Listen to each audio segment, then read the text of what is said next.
Әлемдегі ең бай Джон Рокфеллердің 12 ережесі. Бірінші ереже: ақшаңды үнемде, тауарды арзан немесе оптым алатын жерді тап. Алатын заттарыңды алдын ала тізімін жазып, тек сол тізім бойынша алатын бол. Екінші ереже: егер ақшаң аз болса, кәсіп баста. Егер ақшаң мүлдем жоқ болса, тез арада кәсібіңді баста. Үшінші ереже: үлкен байлыққа тек пассивті табыс арқылы жетесің.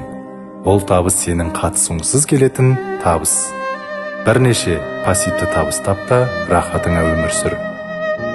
Төртінші ереже: айына $50,000 табуды ойлан. Көп болса жақсы, бірақ кем емес. Бесінші ереже: ақша басқа адамдар арқылы келеді. Көп адамдармен аралас. Араласпайтын адам бай болмайды. Алтыншы ереже: кедейлік жауапкершіліктен қашқаннан болады.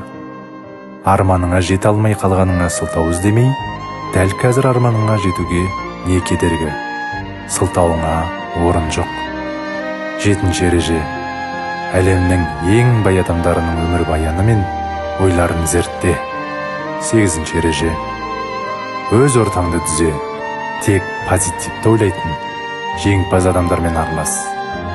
Тоғызыншы ереже: әр дағдарыстың өз мүмкіндігі бар, соларды көруге тырыс. Оныншы ереже: арманыңды ұмытпа, оған сен. Армансыз адам қанатсыз құспен тең.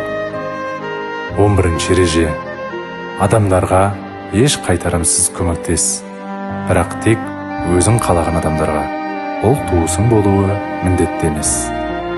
12-ші ереже: әр бизнесіңді жүйеге қоюға тырыс. Кәсібің сенсіз де дамуы тиіс.